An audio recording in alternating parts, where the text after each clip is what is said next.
नमस्कार मित्रों, आपका डॉक्टर आलोक चैंटिया AIRONDF चैनल पर स्वागत है। आज हम बात करते हैं राम विवाह की। हमारे हिंदू महीनों के हिसाब से मार्गशीर्ष माह के शुक्ल पक्ष की पंचमी को भगवान राम का विवाह हुआ था। अक्सर हम लोग आधुनिकता की दौड़ में ये तो जान गए कि अंग्रेजी में इसे मैरिज कहते हैं, उर्दू अरबी में इसे शादी कहते हैं, और उनके प्रथाओं को भी जान गए। यही कारण है कि हम तलाक जैसी चीज़ पर बढ़ गए। लेकिन हम हिंदू विवाह, जिसमें विवाह कहते थे, परिणय सूत्र कहते थे, परिणय बंधन कहते थे, हम उसके प्रति उतने संवेदनशील नहीं रह गए। आज जब राम विवाह 17 दिसंबर 2023 को मनाया जा रहा है, तो शायद ही हम विवाह शब्द के प्रति उस तरह से सोच पा रहे हैं जिस भाव को लेकर विवाह शब्द उद्भूत हुआ था। तो इसलिए पहले यही जान लेते हैं कि विवाह शब्द जो है उसकी उत्पत्ति में कौन कौन सी बातें छिपी हुई हैं। क्योंकि आप अगर हिंदू विवाह की बात कर रहे हैं तो हमें यह जानना चाहिए, क्योंकि मर्यादा पुरुषोत्तम श्री राम के बारे में बात कर रहे हैं। तो विवाह जो है विवाह, तो जो वी है, वी उपसर्ग लगाने पर, जिसमें है पूर्वक वहन करना। वी में का उपसर्ग जब लग जाता है उसका मतलब है पूर्वक वहन करना का अर्थ देने वाली वाह धातु के ध्या प्रत्यय के साथ जो अर्थ प्रकट होता है, जिसका मतलब होता है विशिष्ट तरह से वहन करने वाला। तो हिंदू धर्म में जो विवाह का अर्थ है वह विशिष्ट तरह से वहन करने वाला एक संबंध है। और जिस तरह से आप जानते हैं कि हिंदू विवाह में जब आप विवाह की क्रियाएं संपन्न करते हैं, सप्तपदी होती है, भावर होती है, तो पंडित जी हम लोगों को कुछ शपथ लिवाते हैं, कुछ बातें दोहराते हैं, जिसके आधार पर आप और हम इस बात को लेकर तैयार होते हैं कि हमें विवाह में अपने किन नियमों का पालन करना है। लेकिन आज जब हम राम विवाह की बात कर रहे हैं और राम विवाह में हम जब इस बात को समझने की तरफ आगे बढ़ रहे हैं, वैसे तो अब हमने तलाक लेना शुरू कर दिया है, और तलाक लेने की स्थिति में ही हम हिंदू विवाह से दूर हो गए। क्योंकि हिंदू विवाह में तो ये होता था कि ये 7 जन्मों का संबंध है या स्वर्ग में बनता है, जिस घर में डोली उठी है उसी घर से अर्थी उठेगी। और शायद इन सारी बातों को अगर हम उकेरना चाहें तो हमें राम विवाह की तरफ ध्यान देना ही पड़ेगा, क्योंकि रामचंद्र जी को मर्यादा पुरुषोत्तम श्री राम कहा जाता है। और उनकी मर्यादा और पुरुषोत्तों में उत्तम इसीलिए था कि वह एक विवाही रहे। और ऐसा नहीं है, रामचंद्र जी, सीता जी भी एक विवाही ही रहीं, और अपने जीवन काल में चाहे जितनी गंभीर परिस्थितियों का उन्हें सामना करना पड़ा, लेकिन दोनों के प्रति कभी भी एक विवाह वाले भाव की विरक्ति नहीं हुई, जो आज राम के मानने वाले देश में हमें ज़्यादा दिखाई देती है। तो एक बड़ी सी बात यह उभरना चाहिए समाज में कि जब हम राम के भक्त हैं, राम को मानते हैं, राम के अनुयायी हैं, तो ऐसा क्या हुआ कि हम राम और सीता की तरह बहुत बड़ी खाई होने के बाद भी, बहुत विचलन होने के बाद भी एक विवाह जैसे संबंध में सिमट कर नहीं रह सके। हमने अलगाव की बात करनी शुरू कर दी, हमने गुजारे भत्ते की बात शुरू कर दी, हमने सीक्वेंस मैरिज शुरू कर दी। आज एक पुरुष और एक स्त्री शायद ही यह कल्पना कर पाता हो कि उसे एक विवाह के साथ रह जाना है। वह जीवन में गरिमापूर्ण जीवन और अभिव्यक्ति की स्वतंत्रता आदि लोकप्रिय मुहावरों की बात करके शादी करने के बाद अलग हो सकता है, वह विवाह विच्छेद कर सकता है। और इस जगह पर आकर हमें फिर से राम विवाह के होने और उसके साथ हमारे जुड़े होने की बातों को समझना आवश्यक है। आप अगर ध्यान से देखें तो रामचंद्र जी ने जब विवाह किया तो एक शर्त थी, चाहे वह सीता जी का विवाह हुआ हो चाहे द्रौपदी का, उसमें एक शर्त लगी हुई थी। तो स्वयंवर तो मैं उसे नहीं कह सकता, क्योंकि स्वयंवर में लड़की की ही पूरी इच्छा पर यह होता है कि वह किसे वर चुनेगी। लेकिन सीता जी के मामले में यह शर्त थी कि शिव जी का दिया हुआ धनुष की जो प्रत्यंचा चढ़ा देगा या तोड़ देगा, उससे उसका विवाह होगा। और आप जानते हैं कि सभी लोग उसमें विफल हो गए थे। रामचंद्र जी ने जैसे ही उसकी प्रत्यंचा चढ़ाई, धनुष तक टूट गया था, और यही कारण है कि रामचंद्र जी सीता जी का विवाह हो गया। लेकिन रामचंद्र जी से विवाह के बाद जब वनवास की स्थिति आई और राम के जीवन में कैकेयी के द्वारा, उनकी मंजली माँ के द्वारा दी गई शर्तों के हिसाब से राम को वन की तरफ जाना पड़ा, तो पत्नी भी उसकी अनुगामी हुई। जो आज के समय में समझना होगा कि जब अगर पति के जीवन में कोई समस्या आ रही है, वो विपरीत परिस्थिति आ रही है, तो हम अपने पति के जीवन के साथ उसके अनुगामी वास्तव में बन रहे हैं या नहीं। अगर हम बन रहे हैं तो हम राम के देश में निश्चित रूप से राम को महसूस कर रहे हैं। लेकिन अगर हमको ऐसा लगता है कि हमने यह सोचकर शादी तो की नहीं थी कि हमें ये सब करना पड़ेगा, तो निश्चित रूप से राम एक अलग व्यवस्था के रूप में दिखाई देते हैं और आधुनिक भारत एक अलग व्यवस्था में दिखाई देता है। हमारी सिर्फ परंपरा और मनोविज्ञान में राम रह गए हैं। इसके अतिरिक्त जब हम और भी आगे सोचते हैं, तो जब सीता माँ का अपहरण हो जाता है, सीता माँ को वो अशोक वाटिका में लंकापति रावण रखता है, तो माँ सीता कभी भी ना उस वाह्य आडंबर, ना उस सोने की लंका, ना रावण की शक्ति, किसी से नहीं प्रभावित होती हैं, क्योंकि वह जानती हैं कि मेरा विवाह राम से हुआ है। लेकिन जैसा राम सीता जी की इस अभिव्यक्ति को वर्तमान परिस्थिति में जब आप देखते हैं, तो अगर ऐसा होते नहीं दिखाई दे रहा है, आज जिस तरीके से कानून में फेरबदल है, तलाक है, और केवल अपनी अच्छी स्थितियों के लिए हम अपने पति को छोड़कर दूसरे से शादी करने की बात करते हैं, तो निश्चित रूप से वहाँ पर भी आप सीता जी की मर्यादा से विस्थापित हो चुकी हैं। और सीता जी की तरह आपकी कल्पना में सिर्फ जो पति के रूप में जीवन में आ गया वही स्थापित हो, ऐसा नहीं अगर रह गया है, तो सीता विवाह या राम विवाह जो आज है उसके प्रति हम उतने संवेदनशील नहीं रह गए हैं। इसकी चरम ये थी कि जब रामचंद्र जी ने सीता जी को वन फिर से केवल किसी के कहने पर जंगल में छोड़ दिया, तो सीता जी ने वहाँ पर भी अपने दायित्वों का निर्वहन करते हुए इस बात को निभाया कि मैंने राम से विवाह किया है, मैं राम के बच्चे की माँ हूँ, तो मुझे अपने जीवन को जीना है। हाँ, इस जगह पर एक अलग बात है कि हम अक्सर इस बात का कुतर्क करते हैं कि उन्होंने सीता की परीक्षा क्यों ली, सीता को छोड़ क्यों दिया। वह एक अलग विषय ज़रूर है, लेकिन राम ने भी अपने जीवन में कोई ऐसे सुख नहीं लिए कि वो कहते कि चाहे जो हो मैं तो अपना सुख लूटूंगा, मेरा अब सीता से संबंध खत्म हो गया, मैंने उन्हें जंगल छोड़ दिया, अब हम दूसरी महिला के साथ विवाह कर सकते हैं। ऐसा कभी कोई प्रकरण नहीं आया। राम ने उस मर्यादा को निभाया, यहाँ तक कि जब अश्वमेध यज्ञ किया, राष्ट्रीय यज्ञ किया,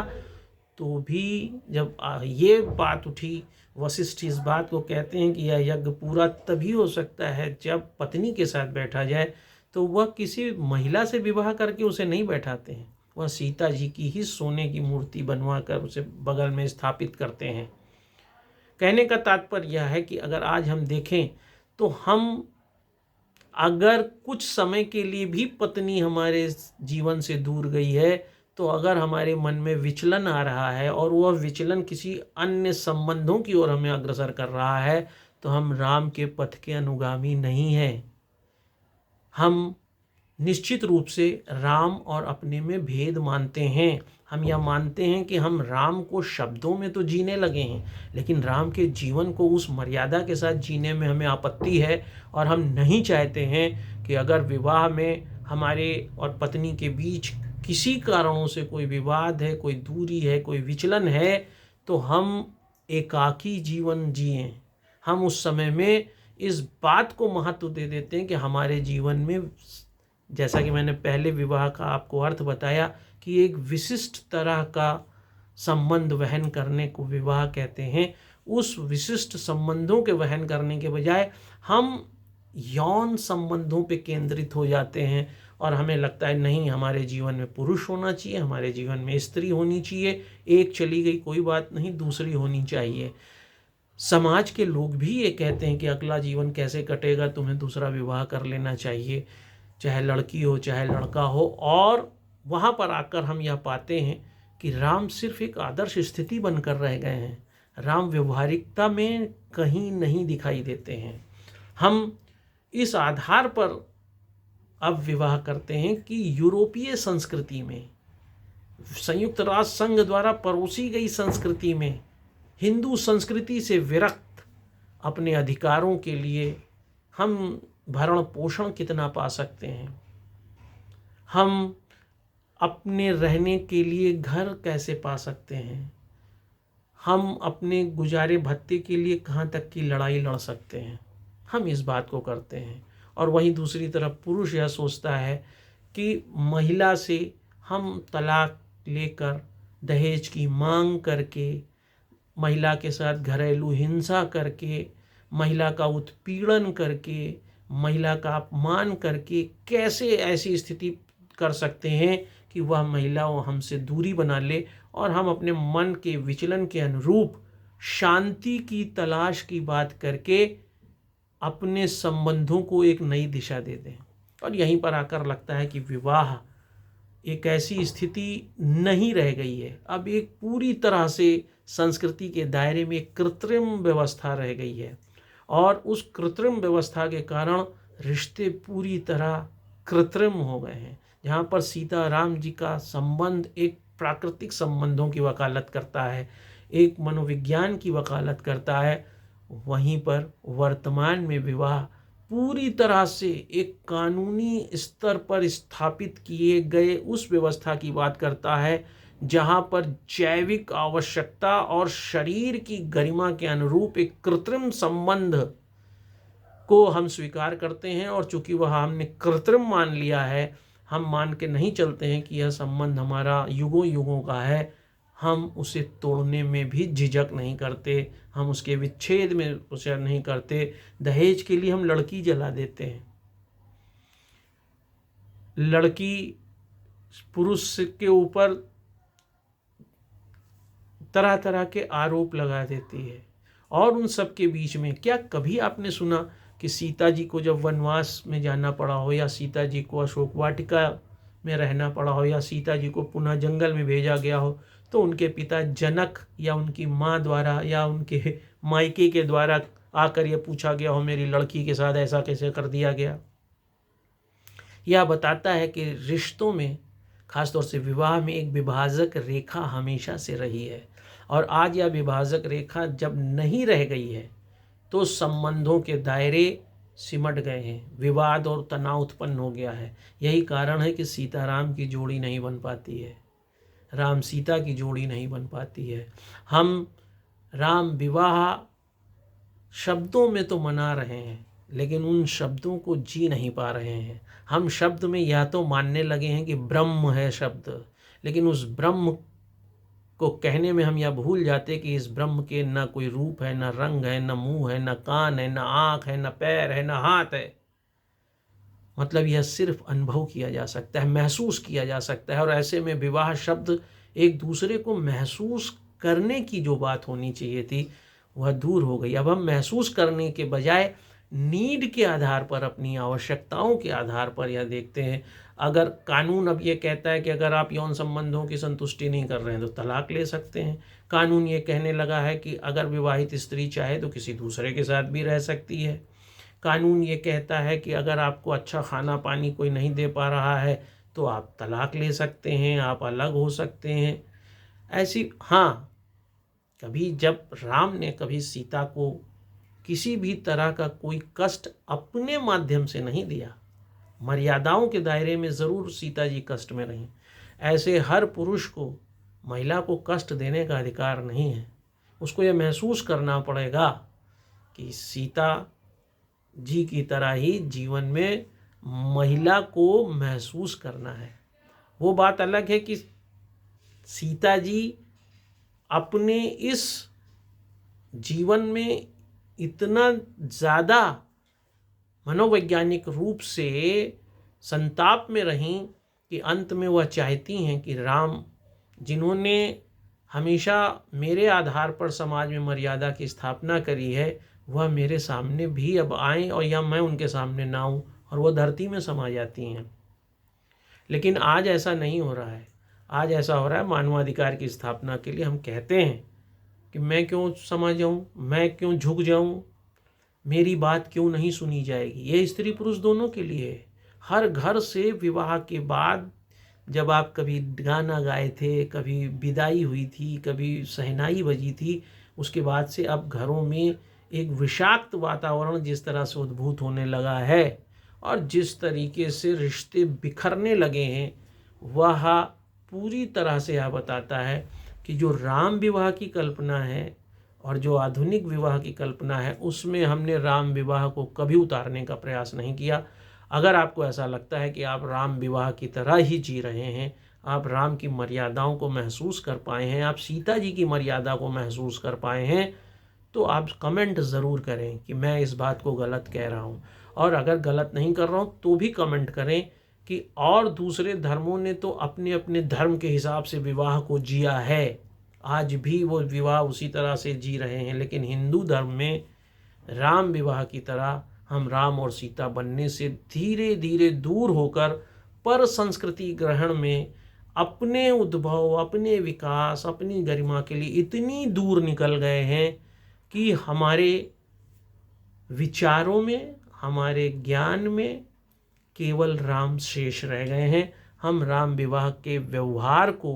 अब अपने जीवन के व्यवहार में नहीं ला पा रहे हैं। और अगर इस पर आप थोड़ी देर भी सोच पाए, इस बात से दूर रहकर कि राम विवाह है, राम विवाह का अर्थ जो है और उसके अर्थ के साथ जितने हम तदर्थ होते जा रहे हैं, वो तदर्थ क्यों हुए, अगर उस भावार्थ को हम समझ गए तो यह शब्दार्थ जो मैं आज आपके साथ कर रहा हूँ, निश्चित रूप से